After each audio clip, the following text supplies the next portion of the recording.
Les élections législatives des 11 et 18 juin prochains sont cruciales pour l'avenir de notre pays. Tout d'abord parce qu'il faut que le président de la République et le gouvernement aient une large majorité à l'Assemblée nationale pour mettre en œuvre les propositions d'Emmanuel Macron au niveau des présidentielles qui ont été du reste validées par une grande majorité de Françaises et de Français. Nous devons retrouver un élan d'optimisme, avoir confiance dans l'avenir de notre pays. Mais il faut aussi avoir un certain nombre de mesures très concrètes pour répondre aux attentes de nos concitoyens. Tout d'abord en matière de sécurité, l'embauche de 10 000 policiers et gendarmes supplémentaires seront un élément essentiel par rapport à la sécurité quotidienne, comme pour la lutte contre le terrorisme qui est une priorité absolue. La défense, objectif 2% du PIB consacré à nos forces armées, est un élément essentiel pour leur permettre de pouvoir mener les opérations extérieures dans de bonnes conditions.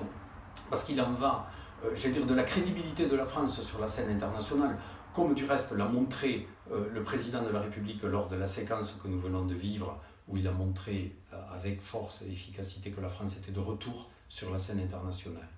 Il est essentiel aussi d'agir en matière de social. 8 Français sur 10 exonérés de la taxe d'habitation. C'est une mesure importante. Le fait que les maladies chroniques, comme les prothèses auditives et dentaires, soient mieux remboursées est une attente de nos concitoyens. L'éducation, avec un objectif de 12 élèves par classe pour les CP et CE1 en zone d'éducation prioritaire, est un élément fondamental. La moralisation de la vie publique, la compétitivité des entreprises au travers de la baisse de charges des entreprises et un code du travail rénové. Un plan d'investissement de 50 milliards d'euros. Voilà tout ce qui nous permettra de mieux croire à l'avenir de notre pays. Parce que la France, il faut qu'elle soit fière, forte, dynamique, solidaire. Et c'est tout l'enjeu des élections des 11 et 18 juin prochains.